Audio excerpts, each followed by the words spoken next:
est-ce que maintenant, quand on a signé un contrat pour vendre quelque chose, est-ce que cette vente-là, elle signifie maintenant tout ce qui accompagne la chose? Alors on a parlé, voilà, on a parlé de...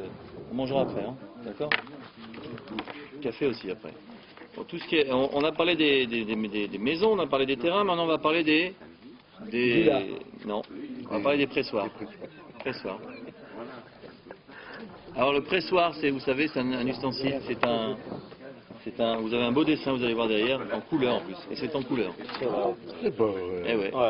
Et vous allez voir que ça signifie que s'il y avait des gens qui pouvaient parler un peu plus loin, ce serait plus sympa. Merci. Ouais, demande s'ils savent jouer au ballon. Ouais. Et en tous les cas, une chose est sûre, c'est que il y a encore du travail. Vous savez, le pressoir, il était fabriqué d'une certaine manière, où il y avait une partie qui était fixée, une partie qui était amovible. Alors la question qu'on peut se poser, c'est quand on vend un pressoir, généralement on vend la totalité. Ouais. Vous vendez un pressoir, le nom du pressoir, en plus le pressoir s'appelle Bet Abad. Bet Abad, ça tient son nom du fait qu'une partie s'appelle le bad. Et le bad c'est la partie amovible. Donc si jamais bad en anglais ça veut dire amovible. Bad. Bad. C'est mauvais. Ah bon, vous parlez anglais? Ça on le savait. Allez, C'est le seul mot qu'on connaît, on connaît bien. j'en connais deux moi. Bad and good. Il y a des bédabades aussi, Voilà, le Bet Abad. Ah oui, les Abad. On va parler de nos amis. Ah oui, c'est vrai. En plus, il y a des gens qui sont venus me voir et m'ont dit, tu sais, des gens même de Paris maintenant, ils nous regardent. Hein. Didier Arfi est venu me voir, il m'a dit, tu sais, je t'ai vu sur Internet. D'ailleurs, Didier, Yoel et tous les autres. En fait, les centaines de milliers de gens qu'on ne va pas citer aujourd'hui. En tous les cas, on va avoir deux avis qui vont s'affronter concernant ce principe. Est-ce que quand je vends un pressoir, est-ce que j'ai vendu la partie qui était fixée au sol plus qui est amovible ou seulement la partie qui était fixée au sol? Alors je vous donne tout de suite l'avis de Rabbi Eliezer qui était à la fin de la Mishnah. Rabbi Eliezer a dit quand on vend un pressoir, comme son nom l'indique, le pressoir c'est l'endroit dans lequel on presse plus ce qui va servir à presser. Alors vous avez un système qui était assez ingénieux.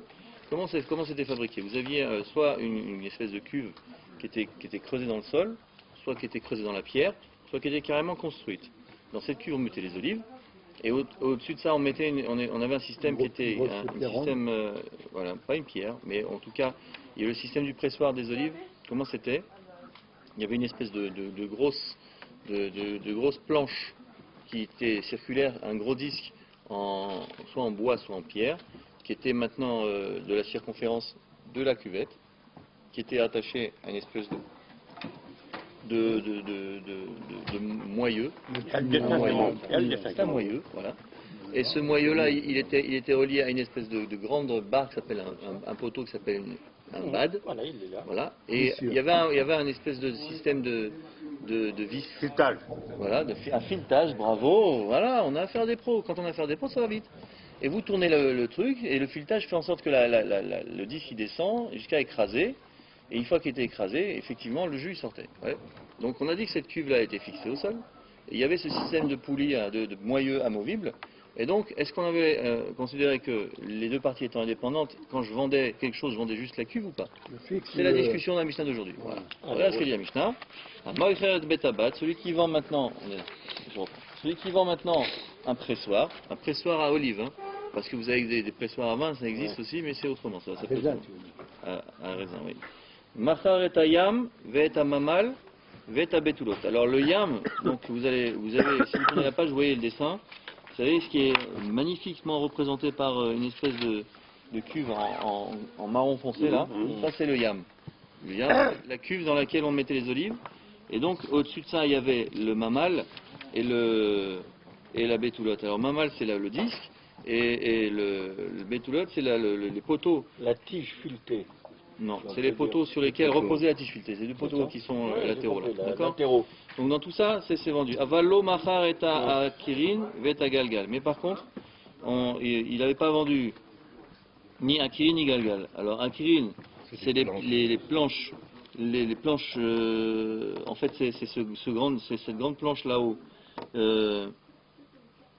Comment il traduit ça? Elle sert à quoi la À la planche? zétime, non? C'est Elle a pressé grâce à la planche. Voilà. Avec Le tourniquet. Le tourniquet a été vendu, mais pas le disque qui écrasait qui écrasait les olives, d'accord? Et si, pourquoi? Oui, non, mais comment il On a vendu le haut, mais pas le bas. C'est une bonne question que M. Selami pose. Pourquoi? Alors regardez ce qu'elle pose, qu'est-ce qu'elle répond, le bureau répond ici. Et la Koura non plus, on ne la vendait pas la barbe. Il dit, voilà, Tam adavar, mishum, shechalakim, ele, mitaltelim, ve'enam, kevoem, bavad. Voilà, ils ne sont pas. C'est des objets qui sont amovibles, les parties amovibles du truc. Et quand on vend un objet qui n'est pas kaboua. alors on ne vend pas les parties amovibles. Ça, c'est ce que vient nous préciser ici le Tana de la Mishnah. Mais Rabbi Eliezer, il ne va pas être d'accord. En tout cas, Encore avec moi. il est d'accord avec vous. Ouais. Ou Bisman, chez Amarlo, ou Vecholma, chez Betocho, avec Ulan Mecho. Et bien entendu, ce qu'il dit, il précise, je te vends le pressoir et ce qu'il y a avec, ça veut dire qu'il vend tout. Ça, c'est logique. On avait bien compris ce principe. Maintenant, Rabbi Eliezer Omer, Amocheret Betavad, Macharet Akora. Quand on vend un pressoir, on vend un pressoir. Et le pressoir, on ne peut pas dire qu'il y a une cuvette, et puis il y a le reste qui est amovible. Le manlon, D'accord. et ça, non. Voilà, donc en fait, Rabbi Eliezer, il dit qu'on vend tout. Donc, comme dirait notre ami Bernard Hinault quand il a fait l'ascension du Ventoux, donc on a tout vendu. D'accord, donc maintenant, celui qui pense comme Rabbi Eliezer, il pense qu'effectivement, il faut tout vendre. D'accord. Alors, ça c'est la Mishnah d'aujourd'hui. La paracha de cette semaine, donc Vaïkra, elle parle en particulier parmi les korbanot des korban Toda. Korban Toda, vous savez, c'est un korban qu'on amenait à titre de remerciement à Kadosh Baruch Hu pour avoir été sauvé. Attention, quand tu bouges, tu fais bouger la caméra. Hop, hop, hop, hop, hop. Donc, quand on avait malheureusement quelque chose qui est arrivé et qu'on en avait été sauvé, ouais, alors effectivement, il fallait amener un korban qu'on appelle korban Toda, un korban de remerciement. Donc, entre guillemets, en train de remercier Hachem pour les malheurs qui nous sont arrivés. Toda, ça veut dire merci. Toda, ça veut dire merci, exact. Korban Toda, c'est un sacrifice remerciementiel, comment on dit. Vas-y. Remerciement, tout ça. Remercions. Ok. Alors effectivement. Pourquoi on ne dit pas Oda? Oda. Pourquoi on ne dit pas Oda? C'est une question à laquelle je me suis jamais penché, donc sur laquelle je me suis jamais penché, donc je n'aurai pas la réponse. Mais bon, on peut poser la question à des hébraïsants, ils nous répondront. En tout cas, ici, il dit la chose suivante, que on est en train de remercier Hachem, même sur un malheur qui nous est arrivé. Oui. Merci de nous avoir envoyé une maladie et de nous avoir guéri. Bizarre quand même. Ah, mais ça. Alors ça, il y a un midrash rabbin qui dit que c'est marqué dans un télim, Zové Artoda Yechabdaneni. Voilà, ce qui veut dire, celui qui vient égorger un sacrifice de remerciement à Dieu, il l'honore. Il honore à Kadosh Baruch Hu. Alors ce qui est intéressant, vous avez vu, c'est comme nous a bien signifié notre ami Émile Sambégayi, Yechabdaneni, avec deux noun. Qu'est-ce que dit le midrash? Ravuna Beshem Rav Acha. Yechabedeni en ktiv kan. C'est pas marqué Yechabedeni avec un seul noun, et là Yechabedaneni. C'est pas écrit ici comme ça. Voilà, c'est écrit avec deux nouns. Pourquoi? Kavod, achar kavod. C'est marqué dans le nom honoré, c'est marqué deux nouns pour dire qu'il y a deux honneurs. Tu m'honoreras deux fois. Alors pourquoi Madoua Bekiflaim? C'est la question qu'il pose ici. Pourquoi double? Amarshava ativiti qui al anechelat mitzara leodot lachem halaishua ach endai bekach. Celui qui a été sauvé, c'est comme ça, la nature veut que celui qui a été sauvé d'un malheur, non seulement il doit remercier Hachem, mais ça ne suffit pas. Alav leodot gam alatzara, il doit remercier pas seulement sur le fait qu'il ait été sauvé, mais aussi sur le fait qu'il ait reçu cette épreuve. Pourquoi? Attends, je te remercie de m'avoir rendu malade. Oui, mais il faut accepter tout ce que donne Hachem. En principe, c'est ce qu'on dit. Mais on ne dit pas. Alors je te pose une question. Même à la Ra également. Alors je te pose une question. Je vais te poser une question. Quand il m'a fait quelque chose de bien, je vais dire deux fois merci? Une fois. Non. Une fois. Une fois merci. Alors pourquoi quand il m'a du mal, je dis deux fois merci? C'est ça la question. C'est coup double. Vous avez compris la question maintenant? J'adore quand les Marocains ils comprennent au bout de deux On dit merci Hachem que tu m'as donné ces. Quand tu as révisé ton cours, nous on l'a pas fait. Je dirais d'abord parce qu'il lui a donné la maladie. Mais alors ça veut dire qu'en fin de compte, en fin de compte, c'est quand même une volonté d'Akadosh Baruch Hu d'avoir donné la maladie. Moi j'ai vu un livre de amis, les maladies, c'est nous-mêmes qui nous les créons. Hachem il n'est pas responsable. Tu fumes beaucoup, tu attrapes un cancer du poumon, tant pis pour toi. Tu manges gras, les artères ils se bougent, tu meurs d'un infarctus, c'est toi. 99% Et tu des bois gens du qui whisky? meurent, c'est eux les responsables. Dis-moi, si tu bois du whisky. 1%, ça m'est célèbre. C'est ce que j'ai dit dans le livre de Cohen Zamir. Zamir. Ah. Alors regardez, après ces réflexions hautement philosophiques, on va essayer d'avancer et répondre à la question que j'ai posée, qui elle est quand même hautement plus intelligente. Voilà. Mais bon, Un comptable, c'est un comptable. en tout cas, c'est marqué comme ça. Alav leodot gam alatzar derech haolam shebe'et tzara. A priori, la nature normale du monde, c'est au moment où maintenant on a un malheur qui nous arrive, ozer adam kochot chadashim. Un homme, il déploie des forces nouvelles. Nishtachim befanav afikim shelo yada al kiyumam. Il se ouvre devant lui des horizons qu'il ne connaissait pas jusqu'à leur création. Ou amim rabot, et de nombreuses fois, ou chosef kochot atemunim bo shelo yada al kiyumam klal. Et il a même trouvé des forces qu'il n'aurait jamais pensé, soupçonné d'avoir. Ou ben saoutam, et grâce à ça, ou mechalet et atmo minatzara. C'est grâce à ça qu'il va maintenant partir de ce malheur. Zod ve'od, pas seulement ça. Donc en fait, c'est le double effet qui se coule de ça. Ouais, le double effet, c'est quoi? Le premier effet, c'est que ça va te permettre de déployer des forces que tu n'aurais jamais soupçonnées. Et le deuxième, c'est que ça va te permettre de te rapprocher de ton créateur parce que tu dis, si jamais il m'a fait ça, c'est parce que maintenant je dois faire quelque chose pour aller dans le bon sens. Voilà. Donc, on doit pas dire 2 fois, on doit dire 3 fois merci. Ouais. Ça va te passer. Les fichar, par conséquent, masbir aktav sofer. Le ktav sofer, il écrit Al yodeh adam rak ala yeshua. L'homme ne doit pas remercier uniquement sur la délivrance, et là, gam ala tsara, même sur le malheur sur lequel Non, il y en a qui l'ont dit. le malheur qui s'est Qui sont venus. abattu, voilà. Tu crois que Le malheur qui s'est abattu sur lui. Ouais. Chez Yichelek Minaïchoua, voilà. Voilà. Heureusement qu'on a des Marocains dans la salle, la vérité, je perds mon français. Marcel, Akol les Tova. tu m'as l'air d'être neutre. Non, Marcel, il est pas neutre. Il est d'accord avec moi. Il est d'accord avec Tu es moi. de quel clan? C'est un certifiant. Je suis grec. En tout cas, que ce soit bien clair entre vous et moi, les Elle a amis. des problèmes financiers. Je tiens à dire une chose. Alors, il a des soucis. Ça vous dérange pas qu'on termine le cours? Donc si vous me dites, on arrête. Si vous Non, sinon- t'as raison. Allez, Pas comme ça. Donc aujourd'hui, je prends à témoin nos amis qui nous écoutent de par le monde entier. En tout cas, une chose est claire, c'est que la Yeshua, pas Yeshua. Il y a maintenant cette notion où on doit remercier. Vous imaginez ce que ça veut dire?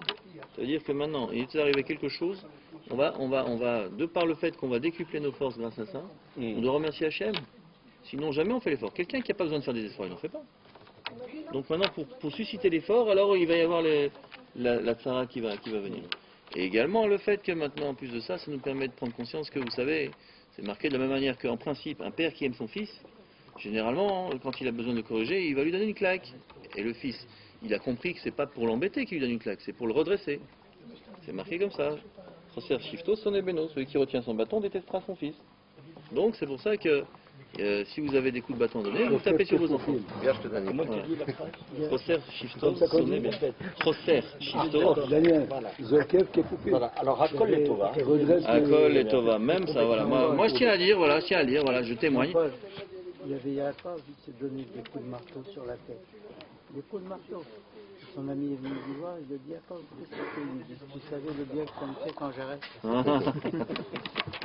En tous les cas, moi je veux dire, voilà, arrêtez de bouger les tables parce que Va bouger. Qu'est-ce que tu veux dire? Oh, comment que maintenant, si on trouve du Hametz maintenant dans sa maison pendant Pessah, Matzah Hametz de Veto, bah Pessah. Alors, Amotzi Hametz de Veto, Becholam Moed Shel Pessah. On a parlé hier de Shabbat et Yom Tov, on a dit que Shabbat et Yom Tov, le Hametz est en Mouktsé. Bien qu'on n'a pas le droit d'en posséder quoi que ce soit pendant Pessah, on transgresse l'interdiction de balayer au balimatzé. Alors on a dit qu'on ne peut pas le toucher, donc on le recouvre et à Motzai Pessah, Motzai Yom Tov, Motzai Shabbat. Oui, c'est ça. Alors donc comment on fait? Donc maintenant on a une obligation immédiatement quand la fin de la fête du Yom Tov il arrive, c'est de détruire immédiatement le Hametz, oui, afin d'éviter qu'il y ait un risque que quelqu'un vienne le manger. Oui, on doit le détruire. Oui. Maintenant il y a une question. On a fait une bracha albi au Hametz avant Pessah. Maintenant si pendant Pessah on trouve du Hametz c'est qu'on le détruise. On a une mitzvah de le détruire. Est-ce qu'on doit faire une bracha sur la mitzvah? Une discussion des poskim. D'accord? Yesh sovrim she'eno tzarich levarer. Yesh shomrim she'tzarich levarer. D'accord? Les filles chez Abracha Hashem varech al biur Bdikat Hametz Kodem Pesach, Halagam Alama Sheyimsa. Alors ceux qui disent on ne fait pas la bracha, ils disent puisqu'on a fait la bracha avant Pesach, la bracha elle est valable pour tout ce qu'on va faire si jamais on aurait besoin de faire. D'accord. D'accord. Donc ça c'est ce que logique. Il a dit que c'est logique. Si maintenant, vous savez que si c'est une mitzvah qui est en vérette, alors si on fait un sec au moment de la mitzvah, entre la bracha et la mitzvah, on doit refaire la bracha. Et là, Oui, c'est qu'il y a- ça veut dire ah, que il y a la pas de première sec, bracha, là. elle est Bah Oui, il y a voilà. eu Shabbat et Yom Tov. Et Oui, alors, mais c'est pas un sec pour mais de c'est la pas mitzvah. comme ça qu'il faut voir. Il faut dire que la première bracha, elle est batala. Non, elle n'est Non. pas les batala, puisque tu as effectivement détruit du Khametz. Ça a détruit quelque chose. Tu as quand même fait quelque chose. Tu l'as pas entièrement Pas entièrement, mais tu as fait. Donc, Non, Tout à fait. non, non, ah, je suis désolé. La bracha, Voilà, la c'est mitzvah normal. de Que tu Birkat vois, Hametz. c'est Tu vois ou que tu vois Ben. Non, de ce que attention, tu as- attention, ça de ce c'est que pas tu la as pu bracha. voir. Là c'est le Et ce qui bitoul. fait de ce que tu n'as Alors, pas ben dans le fait, bitoul, c'est pareil. Tout est. Attendez, que ce soit bien Il y a clair deux entre vous choses. et moi. Je vais vous expliquer, vous Allez, allez parler. voilà, bien Je vais vous expliqué. expliquer, Voilà. il y a deux choses. Voilà. Il y a annuler la notion de Hametz sur un objet, ça s'appelle le bitoul. Là il n'y a pas de bracha, on dit kal chamira. Ça c'est pas une bracha. Alors, donne-nous l'explication. Là on est en train de dire c'est pas du Hametz. D'accord? Ce que je vais trouver pendant Pessah, c'est pas du Hametz. D'accord? Cette bouteille de whisky que je vais trouver, c'est pas du Hametz. Et ensuite, il y a une bracha qui s'appelle la mitzvah de faire la bdika. Et sur cette bdika, on fait une bracha qui s'appelle al-biur Hametz. D'accord? Donc on doit détruire le Hametz en le cherchant. D'accord? J'ai cherché, j'ai trouvé. Donc la bracha, elle n'est pas levatala. Deuxièmement, si je retrouve cette bouteille de whisky, ah mais c'est plus du Hametz puisque j'ai dit c'est plus du Hametz. Le problème est quand tu as une belle bouteille de whisky, 25 ans d'âge devant toi, tu dis c'est plus du Hametz, mais bon, j'attendrai après Pessah pour la boire. Alors pour éviter ce problème, on a dit tu dois le détruire. D'accord? Alors la question, puisque tu vas le détruire et que tu l'as trouvé, tu dois refaire la Il n'y a pas bracha. besoin de bracha. C'est là où il y a la question. Il n'y a pas besoin de bracha. Pourquoi? Parce que tu l'as détruit. Tu l'as Non. détruit. Alors, C'est plus du Hametz. Hein? La bracha, c'est du officiellement c'est plus du Hametz, mais enfin bon, ça ne te pose pas de problème de le boire après Pessah. quoi. c'est quand même du. Ouais, mais c'est alors du c'est du Hametz. Hametz ou c'est pas du Hametz? Alors le problème, il est qu'effectivement, pourquoi on a besoin de faire les deux? Vous lisez la Gemara dans Psachim, le premier chapitre, à la première page, vous voyez que la question qui se pose, elle est très intéressante. Si j'annule ça comme du Hametz, pourquoi j'ai besoin de le chercher? Et deuxième question, si je le cherche, pourquoi j'ai besoin de l'annuler? Alors la réponse est très simple. Pourquoi maintenant si je l'annule, pourquoi j'ai besoin de le chercher? Parce que même si je l'annule, des fois je vais trouver un beau gâteau dans mon placard, et maintenant je me dis que peut-être à la fin de Pessah, même si pendant Pessah je vais me retenir, à la fin de Pessah je vais le manger, mais j'ai pas le droit parce que ça s'appelle du Hametz puisque tu l'as pas annulé. Dans ton cœur, ça s'appelle pas de l'annulation puisque tu penses que tu vas le prendre après. Ça s'appelle une hypocrisie de dire que c'est pas du Hametz pendant une semaine et que ça le redevient après. Et pourquoi alors je fais l'abdika alors dans ces conditions? De peur qu'effectivement, si jamais j'ouvre les placards pendant Pessah, je vais en trouver et je vais dire maintenant voilà, c'est pas grave, j'ai annulé de toute façon. Mais le problème c'est que quand tu annules et que c'est pas suffisant parce que dans ton esprit tu dis que c'est pas annulé puisque après Pessah tu vas vouloir le remanger. Donc tu vas te retrouver dans une situation où hypocritement tu as annulé, tu dis j'ai pas fait l'abdika, tu vas le garder, tu vas le remanger après Pessah. Donc pour éviter ce genre d'hypocrisie, pour éviter qu'il y ait même si on n'est pas hypocrite dans une bonne foi, mais que malgré tout, Fram, une bouteille de 25 ans d'âge à 150 €, Ouais. ça vaut pas le coup de la jeter, n'est-ce pas? Tu peux nous dire l'explication de la bracha de quand Asher qui déchano bemizotav et tivanu al bio chametz. Akash Baruch Hu nous a donné l'ordre de détruire de chametz. Alors comment tu le détruis? Il faut le chercher avant de le Faut détruire. le chercher. Faut le Alors c'est pour brûler, ça que nos femmes elles nettoient même les plafonds. Parce qu'on ne sait jamais s'il y a un morceau de pain qui est tombé au plafond. C'est vrai ou pas? Donc en fait l'annulation de Moi, je croyais qu'avec les Marocaines qui faisaient ça. Non, à l'époque, la Torah dit Minatora, celui qui est vraiment sincère, il dit tout le Hametz qui est chez soi, je considère que c'est plus du Hametz, ça marche. Maintenant le risque, ça marche. si jamais tu es vraiment sincère, mais on a un problème, c'est qu'on peut être sincère, sauf qu'à un moment donné on est pris de remords devant une vraie bouteille. Alors pour éviter ce problème, on fait l'abdika. Calme, Khamira. Hein? Pour ceux qui pensent qu'on doit refaire la bracha, il ne donne pas aucune référence. Quoi? Il n'y a aucune référence. Il n'y a pas de bracha sur un maasé qui est référence de quoi? une pensée. De qui parle, oui. La Pour ceux qui bracha pensent se qu'on fait doit sur refaire un la maasé bracha. qui est physique. Et annuler spirituellement, ça s'appelle pas un acte physique. Comment? Pour ceux qui pensent qu'on doit refaire la bracha, il n'y a aucune référence. Si. Il n'y a pas de référence ici, mais il y a c'est une discussion dans la Gemara. À partir du moment où... Non, attendez. Mais ça, ici, c'est ici. Et à partir du moment où j'ai ouvert un placard, j'ai trouvé une bouteille et que je dois la jeter, ça veut dire que maintenant j'ai mal fait ma bdika. Donc ça veut dire que maintenant, quelque part, je recommence la mitzvah de faire la bdika. Donc quelque part, c'est birkat la mitzvot, je dois faire une bracha. Alors maintenant, sachez que la lacha, on ne refait pas la bracha. On ne fait pas. D'autant plus que maintenant, à la limite, celui qui a un souci, il a qu'à, au moment où il fait la bracha avant Pessah, comme le jeudi soir, alors il pense que si jamais par hasard il va trouver quelque chose qui semblerait être un peu comme du Hametz, alors il va considérer que cette bracha, elle a la valeur de pouvoir être translatée sur l'acte qu'il fera pendant Pessah. D'accord? Maintenant, Amotse Chametz Bepessach Tzarich Levairo Mina Olam, Velo Dai Bema Sheposlo Meachilat Kelev. Ça suffit pas maintenant de dire, vous savez qu'à une époque, il y avait cette faculté de dire que si jamais c'est pas consommable par un chien, c'est plus du Chametz. Ouais. Pourquoi à une époque? C'est pas toujours le cas? Ah non, pas une époque, non, toujours le cas. Mais maintenant, si jamais ça, c'est avant Pessah. Par exemple, tu as un morceau de pain, tu mets du pétrole dessus, c'est inconsommable. Même un chien ne peut pas le manger. Alors pendant Pessah, ça c'est interdit. Il ne mange pas? Si c'est pendant Pessah, on va dire que je ne veux pas relever ça, mais si c'est pendant Pessah, on dit que ça c'est interdit. Aïe. C'est interdit de le rendre... Interdit de le brûler. C'est interdit de le rendre il faut entièrement le brûler, il faut le détruire complètement. Il ne faut pas seulement le rendre impropre à la consommation, même par un chien. Maintenant, Alpha Piche Meikaradin Efchar Levaer et Achametz Becholofen Amashbit et Achametz, Mikol Makor Aminag Levaer et Achametz et Desrefa. Vous savez que il y a un principe qui veut que la destruction elle peut être faite de n'importe quel moyen que ce soit. C'est ça? Bon, alors si vous savez rien, ça. Si jamais maintenant on a dit qu'on trouve du Chametz avant Pessah, on peut le détruire de n'importe quelle manière que ce soit. On peut le jeter dans la mer, on peut jeter à la poubelle, ouais. Faut le brûler. On peut le brûler. Alors là, il dit ici, pendant Pessah, il faut impérativement le brûler. Impérativement. Ah d'accord, il n'y a plus le choix. Il n'y a pas le choix. Ou beofen chez Matzah Chametz lachar zman isuro, ודאי יש לנהוג לכתחילה לבאר את החמץ בשרפה דווקא ולא בשאר אופני ההשבתה. Et de la même manière aussi, si on retrouve du chametz, pas pendant Pessah, mais juste entre le moment où on a l'obligation de s'en séparer, de s'en débarrasser, et le moment où il y a le seder, c'est-à-dire l'après-midi, vendredi après-midi, à 15h, vous ouvrez le placard, tac, une bouteille de whisky, qu'est-ce que tu fais? Tu la brûles. Café. Voilà. Ok les amis.